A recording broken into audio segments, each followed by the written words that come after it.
Hey y'all, welcome to another episode of the Ashleigh Williams Show. Y'all, I'm so excited. This is day 2 of film day in our new set. So tell me what y'all think. Y'all know my goal is a porch. We're not there yet. We're still growing and glowing. So what do y'all think of the new set? It's giving yellow. It's giving lemonade vibes. But I'm super excited about today's episode. Y'all know millennials love mental health and self-care and making sure that we're happy, healthy, and whole.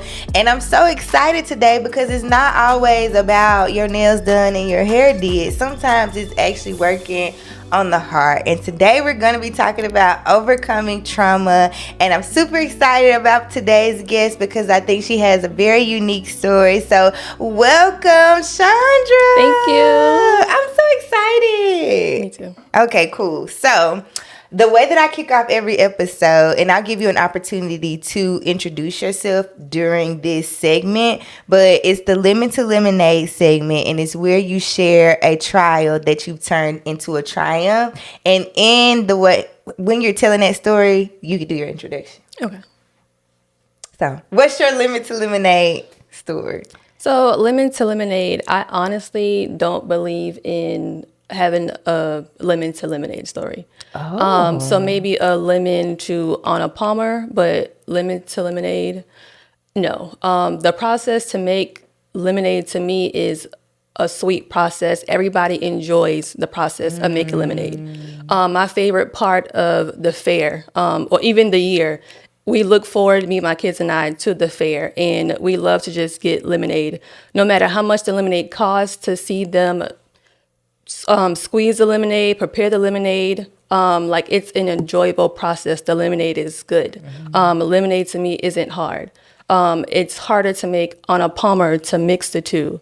So I believe in lemons to on a Palmer because anybody can make lemonade. The process is fun, but to make on a Palmer with just lemonade, that has to be a process only God did for you. Like nobody else could have done that but God. That's good. So the story for me would be after, well, it's been 8 years now. So I was in a car accident, my mom and both my kids.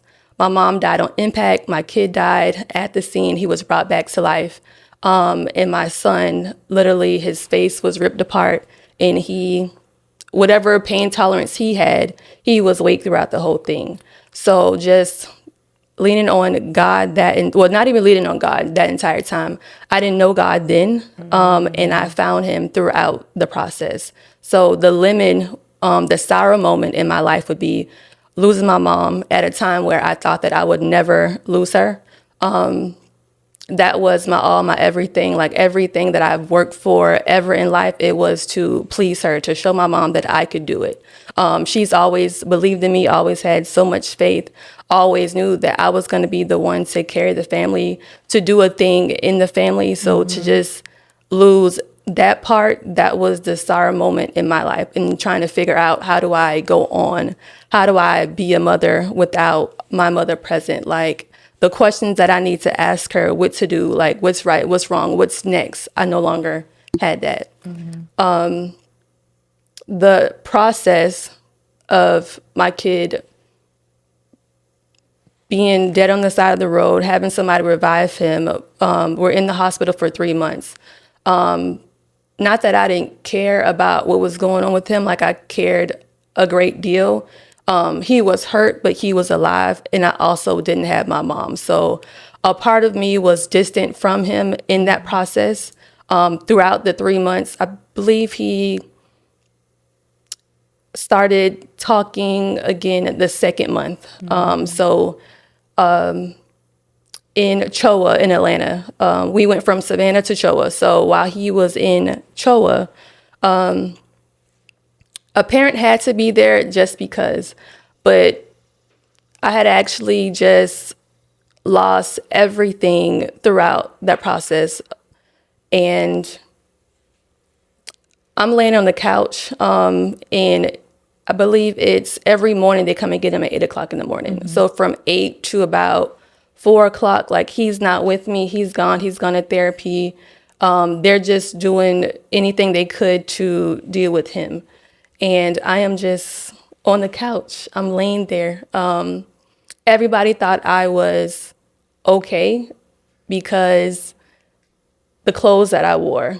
I never wore jeans until recently. Everything that I wore was always casual. So to be seen with the casual clothes, I've always worn wigs straight. So to look like I'm okay, people thought that I was okay.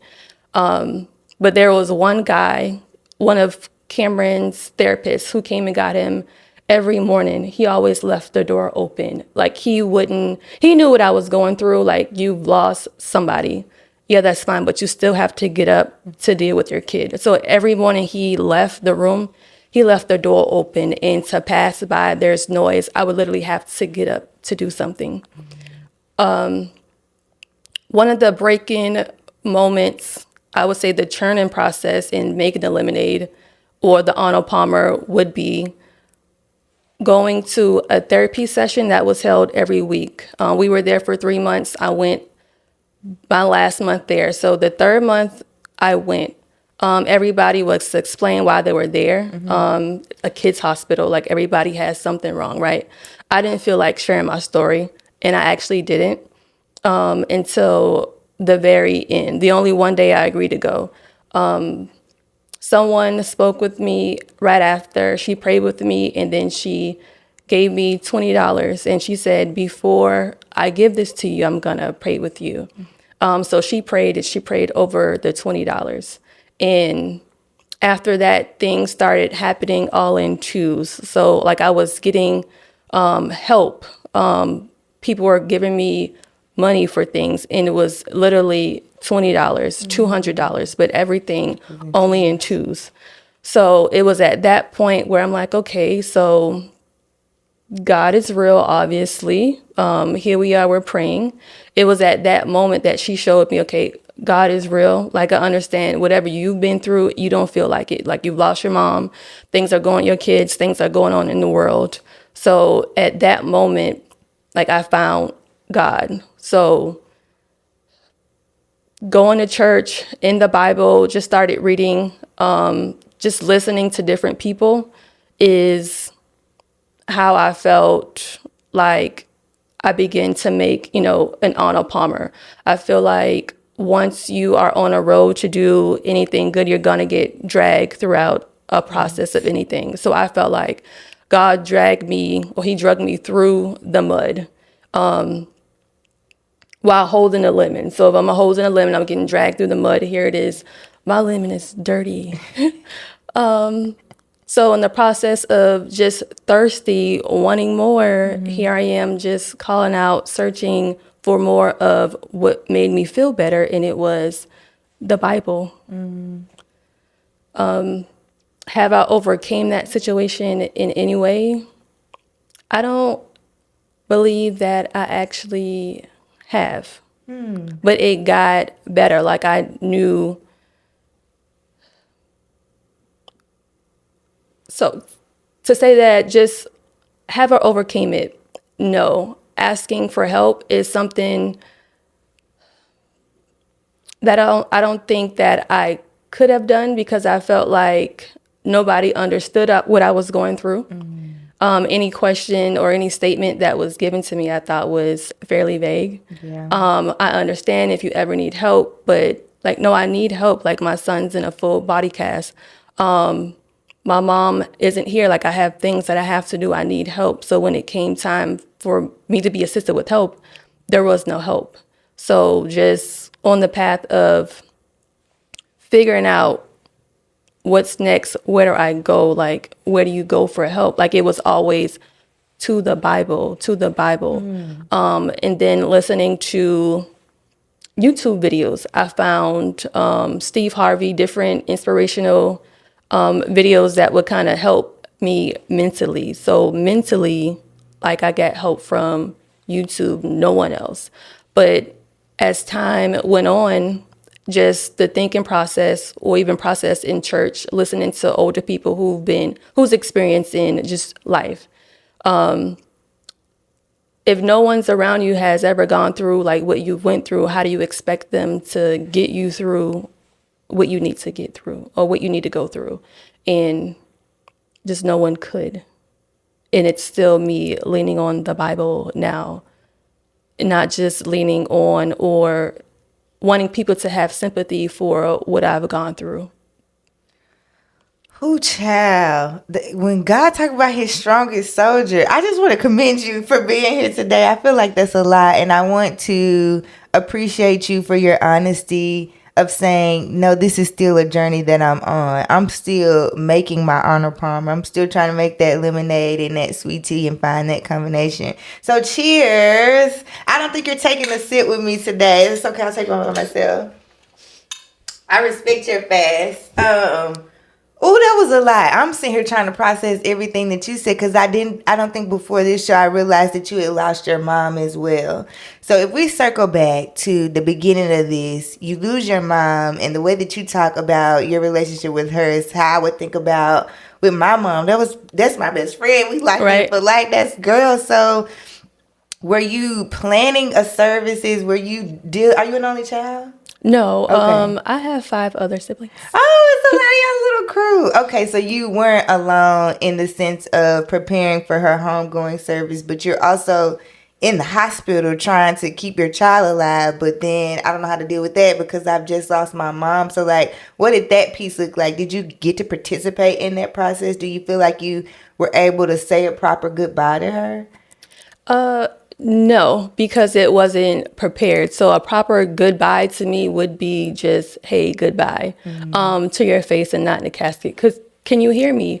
The process of that was I'm number 4 out of 6 kids, but I am also the leader of the pack. So when the leader of the pack falls, what does everybody else do? So was there help? Did I get help? No. So we were in a car accident. The car was totaled.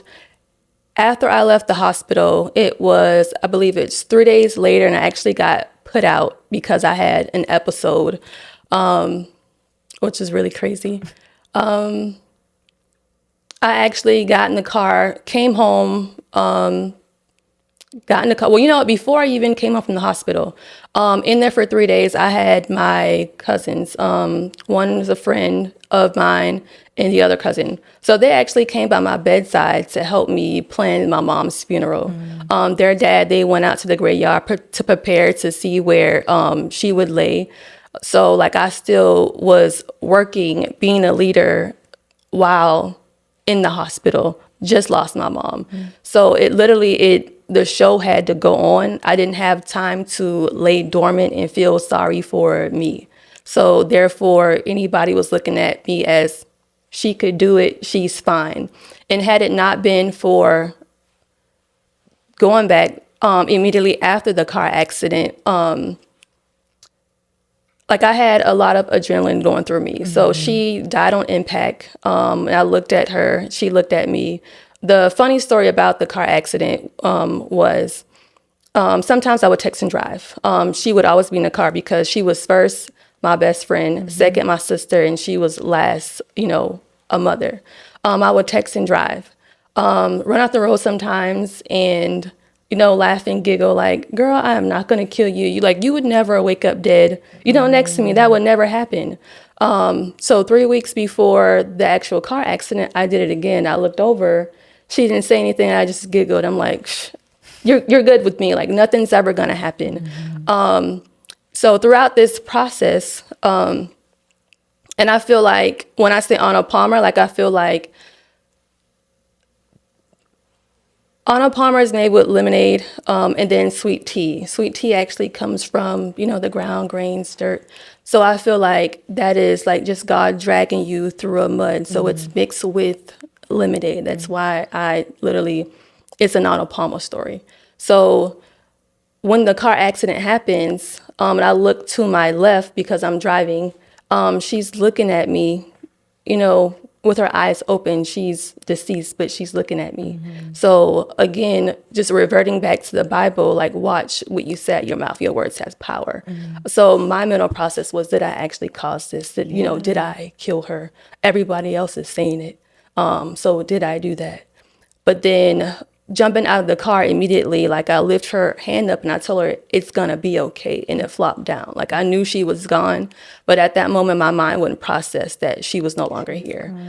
Jumped out the car, ran to the head of the road, came back, just checking on her, completely forgot my kids were in the back seat. A bystander, ironically, he had retired from the medical field, so he actually had things in his car prepared to help the boys out, placed them on the side of the road, bandaged my kid's face up. Someone that was from the left, ironically, who hadn't left her job in 10 years for anything ever. This particular day, she left. She gave CPR to my son. She brought him back to life. She was actually, we saw her the next day. I saw her the next day. She was actually a doctor who worked in the children's hospital, who saved him. So the process of, to answer the question, did I have help? I had no help. Like after that was done, me trying to figure all of that out, coming back to the house, just grieving that, hey, like my mom is gone. I'm going to sit in her room for a little while and I have to get back in the car. When I walk out the house, I have 4 of my siblings standing out front, I don't even know what they were talking about. Yeah. So I got in the car and one of them asked me, "You good? You okay?" And I'm like, "Yeah, I'll be back. I have to go to the funeral home." So literally leaving the hospital, not leaving my son is still there. He's hooked up to all kind of machines. He is, what do you call it when you're under? Oh, he's in a coma. He's in a coma. Wow. So he is still in a coma and he's there by himself. My mom is, of course, deceased at the funeral home.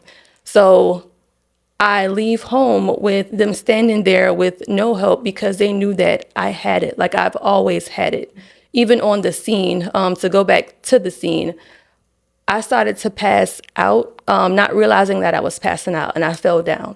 And I had a guy standing over me saying, like, "She's okay. She was just standing up. There's nothing wrong with her." And I have the nurse. My kids are already gone to the hospital at this point. So I have the nurse who's still there, and her name is Rachel. I call her our blue eye angel. She asked for oxygen, and she's putting oxygen in my face. I'm like, "It's okay. I don't need it. I'm fine. Listen to him. I'm fine. I'm okay." But I don't even realize when I'm telling her I'm fine, I'm okay, like I'm dropping and I eventually hit the ground, but I'm still telling her I'm fine, I'm okay. So if it wasn't for this guy who was completely negative to instill that in my mind that you're fine, you're okay, I kept that with me the whole time. You're fine, you're okay. And the last thing that I told my mom was, it's gonna be okay. So I kept that with me. The journey has not been as hard as it could have been, only because just looking back, like once I found someone who prayed, okay, there's a God, because I didn't believe that, me and my mom, like, we're in the best of any relationship that we could have been at that moment. You took all of that for me. Mm-hmm. So, but the fact that you set the scene up to actually, she's gone, but you saved everybody else. The reason why you did it, I don't exactly know exactly why it went the way that it did. Was it to break me? Again, going back to the only help that I had, real help that I had, was the Bible. I had no support from family at all because they didn't know how to support me on the journey that I was going. So I don't blame them for not being able to help because you guys couldn't help me anyway. Mm-hmm. The only help that I could rely on was the Bible, was going to church. At this point, it was God.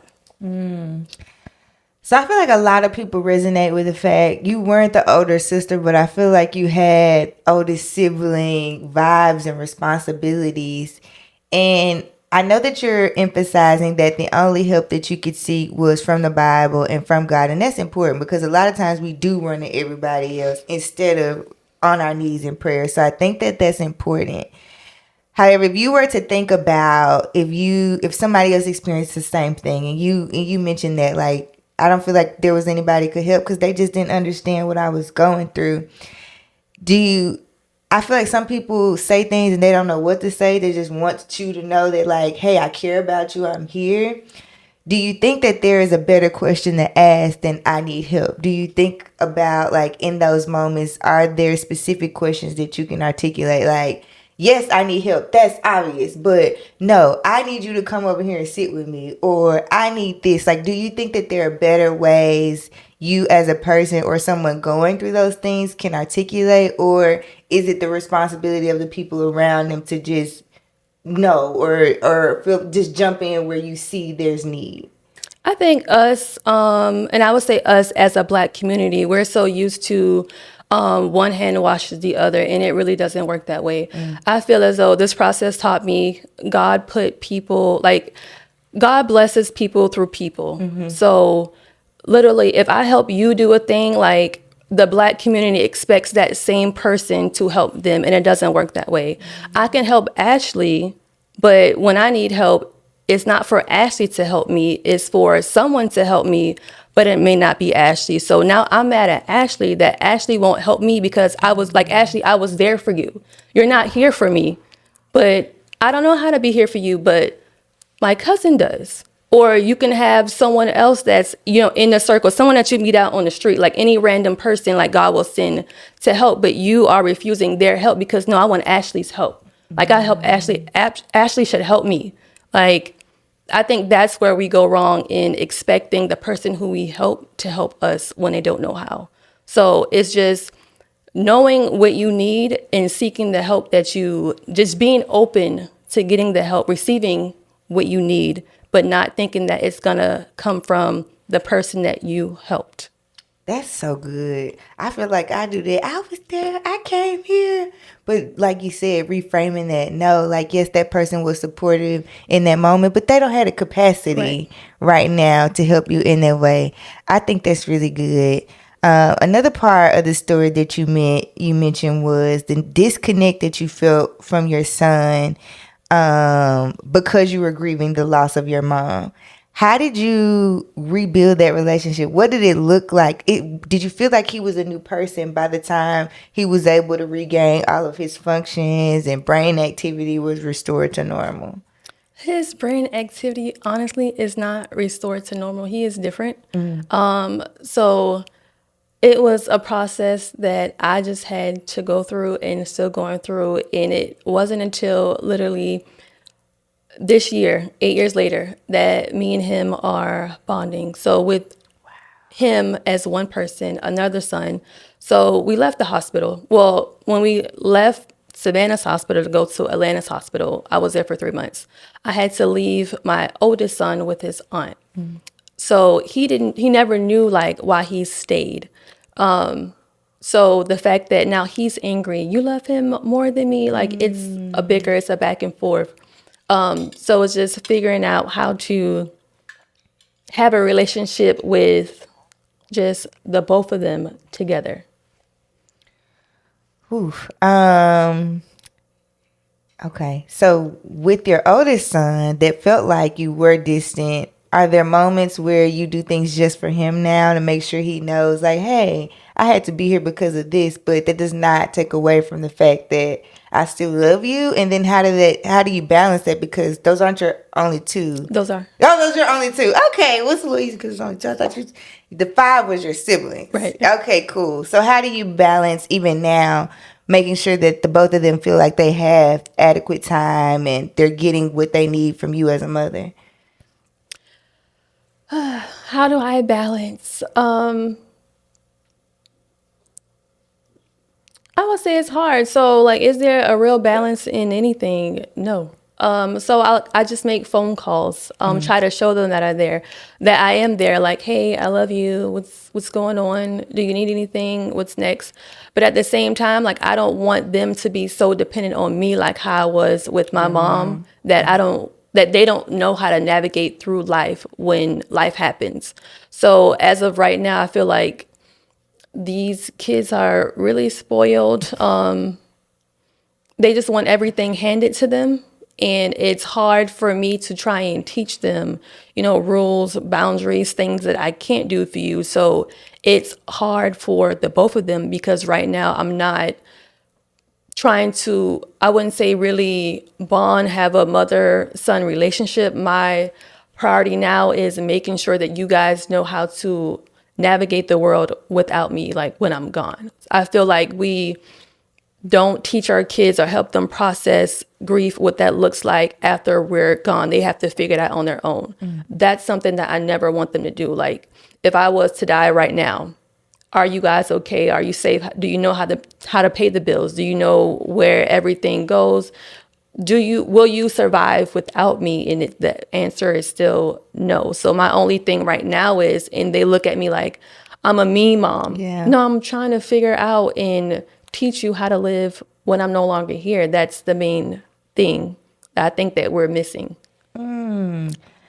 Do you feel like in doing that you've disconnected from them emotionally, or do you still feel like, no, I'm there, I just want to make sure you're getting this information so whenever that time comes, you're prepared?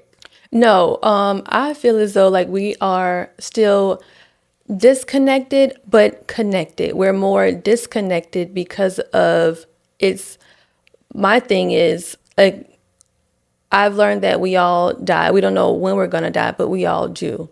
And with that being said, it's my son who has a traumatic brain injury in the smallest. So that's Cameron. Cameron has a traumatic brain injury.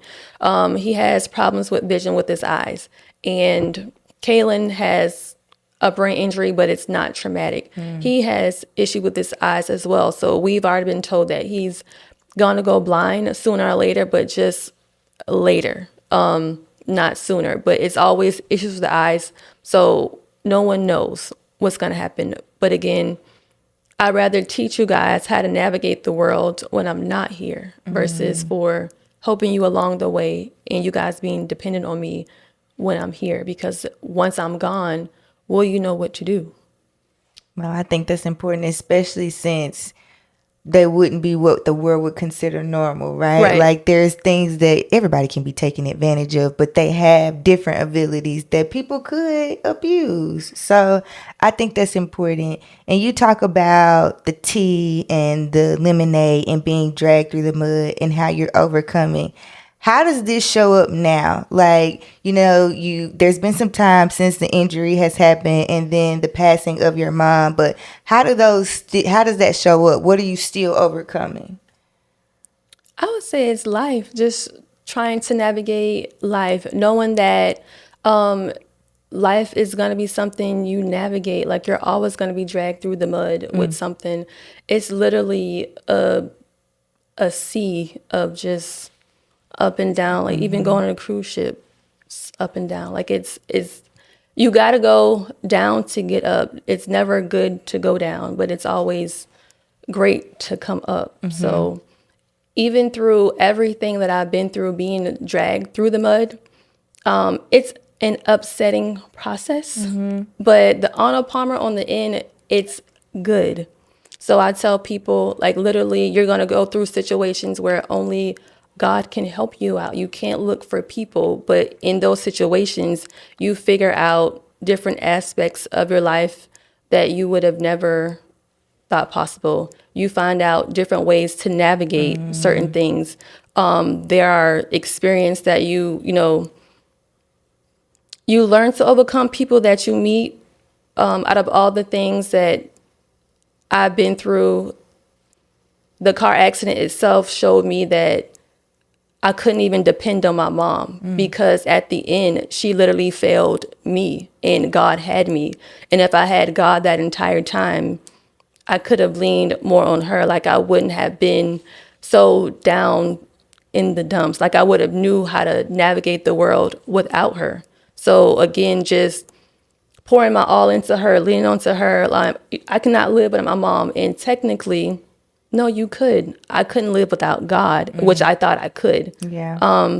But the truth was, in the end, I don't want to fail my kids how I felt my mom failed me, and just not like, hey, we don't have to be together so much. You can go off and you can do other things. You can experience the world without me.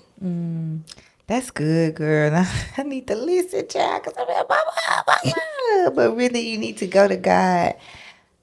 In your story, the third month that your son was in the hospital, you talked about going to that therapy session for the last time and you finally felt like you opened up and the lady prayed for you and gave the 20. I have two questions and I'll break them up if you need help. What do you feel like the significance of the twos were? So the $20, the $200, but everything came in twos. You know what? I don't know, but literally since you asked, I read in the Bible a passage, and it resonated with me literally last week. 2 weeks ago, reading the Bible where two people come together and you meet, God will hear it. So it was like, it takes two. It literally always takes two. So whatever the reason that she gave me $20 and it started, multiplying into just twos, I just feel like going back to it's two. It's always going to be you and God. You are one and God is the other. It's always going to be two, just two, just two. So just you and God. You and God. That's good. When she prayed for you and you were feeling like, God, why would you allow me to go through this? Was the prayer the turning point, or was it, okay, let me kind of see what she's talking about because this felt good? Like, what exactly made you say, okay, I don't have nothing else, nobody else but you? Like, what was that flip of the switch? So it wasn't necessarily the prayer because I could have cared less about the prayer. I don't even know why I agreed to go. So it wasn't the prayer because at that point, like I still didn't believe in God. I didn't care.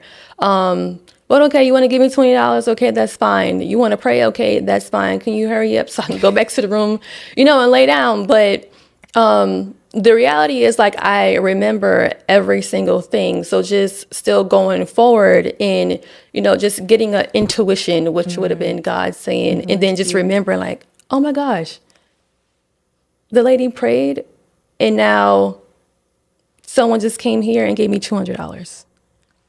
Now I have more. And you know what? Now we're able to pay for a doctor bill, and now we're able to do. So I kept going because I had to, not because I wanted to, because I still had a child to take care of. So it wasn't a therapy session. It was just something that it was a counseling session. Everybody goes there to pray, talk about whatever they're going through. So as far as counseling sessions, like I've never went to one. Like I was always too busy. We were always dealing with Cameron. We were at a minimum of 3 doctor's appointments a week, and that was in between Savannah, Beaufort, Bluffton, Ridgeland, Hilton Head, Charleston, and Atlanta. So we didn't have time. I didn't have time to process my mom's no longer here. But I just had to keep moving. And in everything I kept moving, it was always me and someone else, or it was always a two thing. I think in the hospital you mentioned he would go away from like 8 to 4, so you had that time to be by yourself. But now, or even after he came out of the hospital and you're shuffling through all of those doctor's appointments, have you ever truly taken time to just be by yourself and be selfish in a moment to really get through what you're going through? Or have you always, even now, still having to give? I actually did it once and I never want to do it again. Really? Right. So I felt like I was going to take time to myself to be selfish. Well, you know what? Honestly, just going back, being selfish would have been standing on telling my siblings I can't help them any longer. Like I can no longer be a leader. Like I can't be everything to everybody because like I'm helping you guys. Y'all aren't helping me. And that's the one time I realized you could help people and those same people won't help you, but you can be a hindrance to yourself if you're helping people more than they help themselves. So in seeing that happen, what actually took place? You gotta tell me the question again. Yeah, so in hearing your story, it feels like you're always giving of other people. And you have to, right? Your kids need you. But I'm wondering if after that situation, have you ever just had an opportunity to take care of you Okay. and not be concerned about everyone else's needs. So once I put their needs behind and I let them know that, they made me stand on that. So they turned their backs against me. Yeah. So that was hurtful. So at that moment is when I actually was alone, and they're coming around now, but at this point, I don't care. Like, that's not a door that I'm willing to open. So they shut me out for maybe 5 years out of the 8. So that was hard. One day I laid in bed thinking like, I'm just gonna breathe. I'm gonna lay down. I'm just gonna think. And then all these thoughts, hit me. Flooded you. You know, your mom is dead. Thinking of the car accidents, thinking about everything that I've been through, like just being dragged, like, God, why me? Like, I am tired. Like, I just want to sleep. Like, I just want to rest. And then I got sick, went to the doctor. They didn't know what was wrong with me. Headaches, fevers, migraines. And they're telling me, like, we know you have a headache. We know your stomach's upset. We don't know what's wrong with you. Like, you're fine on the charts. We gave you medicine. It was supposed to help you. You're saying it didn't. There's nothing that we could do for you. I went home and I texted my friend and we went back and forth. And it was her text that she was basically calling me, a punk. Like, I was telling her, I'm tired. I give up. Screw this. Like, I just don't want to deal with life anymore. Like, I am just done. So literally thoughts of suicide just ended it all.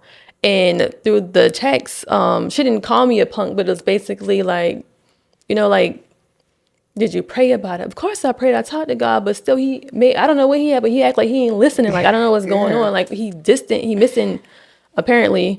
But in it, I don't remember exactly what she said, but I felt like she was calling me a punk. But I'm like, you know what? My mama did not raise no punk. Like, let me get up out this bed. Like, I don't have time to sit here and be sad. Like, it's no money over there. The bills don't get paid. Laying in the bed, being sad for yourself. So just got up. I felt better helping people. People can be going through, anybody can be going through anything. And I would actually, help them. Like, I felt better helping them, telling them like, what I went through, like, I didn't die. It's okay. Like, you're not going to die.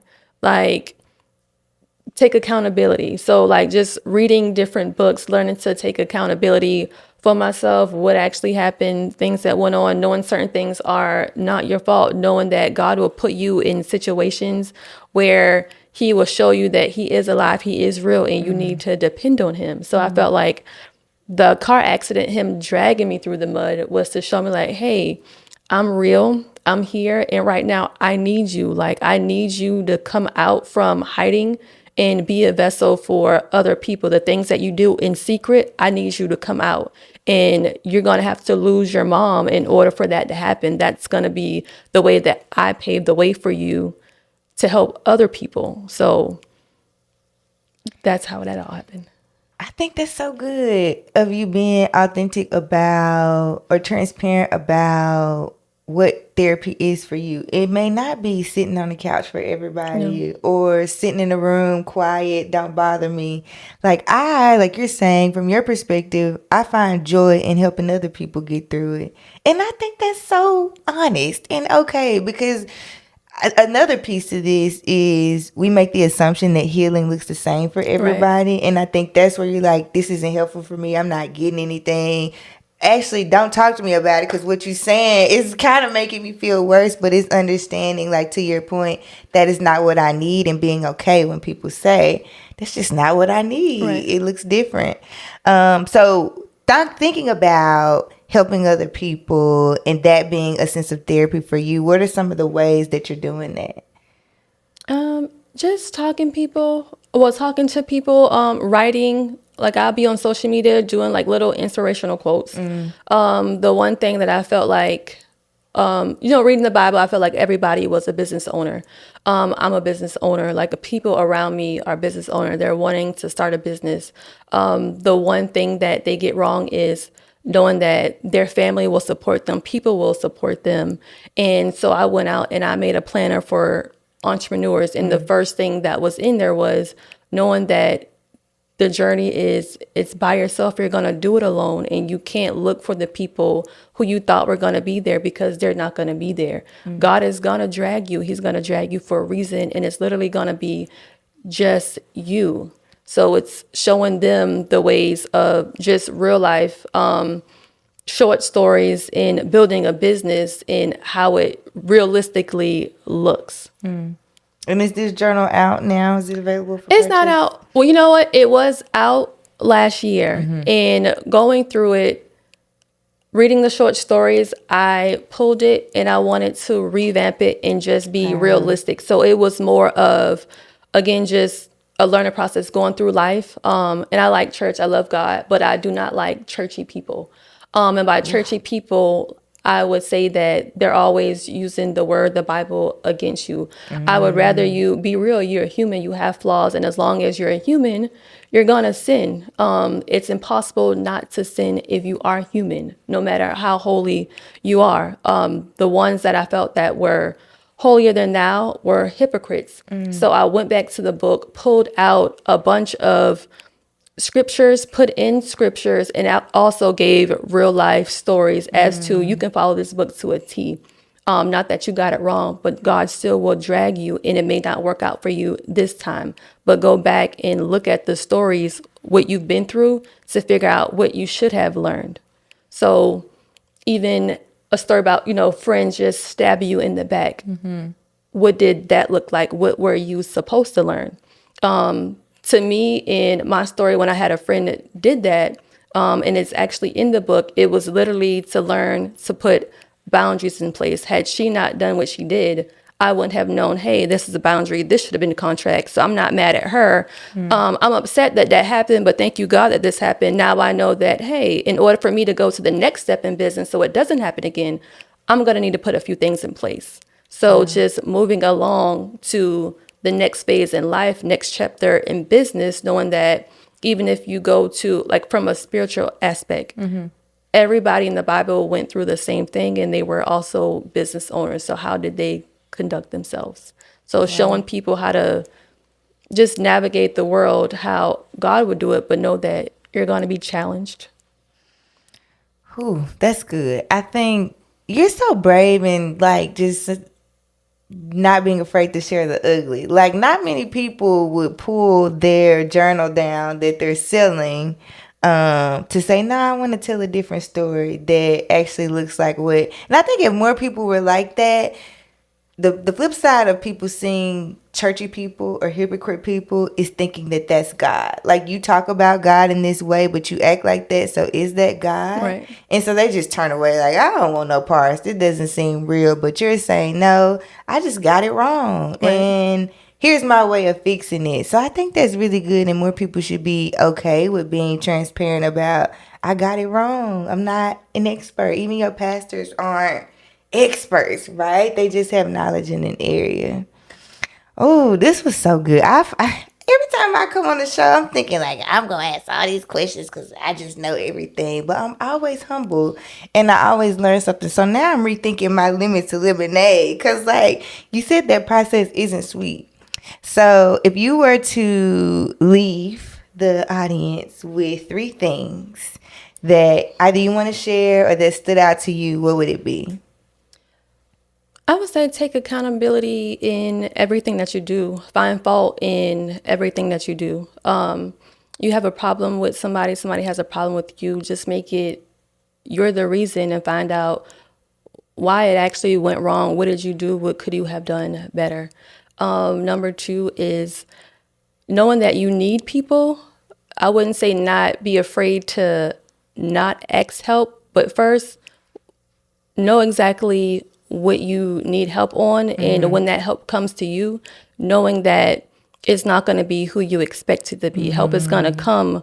The door is going to open. Like, God opens a door God opens a way, not necessarily a door. And sometimes we miss that because we think it's a door when it's a window. So he can open up something, but just don't think that it's going to be staring you in the face. You might got to stoop down to get it, but it'll come to you. Number 3 would just be just live. Just live. Don't sweat the small stuff. Yeah, no, just live. Well, thank you for sharing. I feel like we need a part 2 to really dive deep and get into some of those things. But I really appreciate you for being brave and coming out and sharing your story. We didn't talk about your wigs though, because girl, you look good. So one last thing, I take it back. Your wig company, tell me about it. How do we shop? So the wigs, you can actually shop thewigdesignerco.com. The wigs is funny. How did the wigs start? How did the wigs start? I don't even remember how I started wearing wigs. I think it was one time I was mad at my mom. So like I have extremely long hair and she likes me to wear long hair. But I just wrapped it up, put it under one day. I don't remember she wouldn't help me with something. I was mad at her. So I hid it. And it just went to like, I like your hair. I like your hair. Wow. Oh, okay. No, it's a wig. Wow. I can make them for you. Wow. So. I love that. And that's a way that you probably still feel connected to her in a sense. Right. Cool. Okay, well, y'all shop, get you a wig. It's giving what did they call them back in the day? 26 pieces? 27. 27 pounds. Let me give me a short wig because I think I want to cut my hair, but probably not. So let me try one out. Right. I'll get me one. But thank you so much for coming. You're welcome. I really appreciate it. And thank y'all for listening. As always, I'll see you guys next Wednesday. And don't forget to like, comment, and subscribe.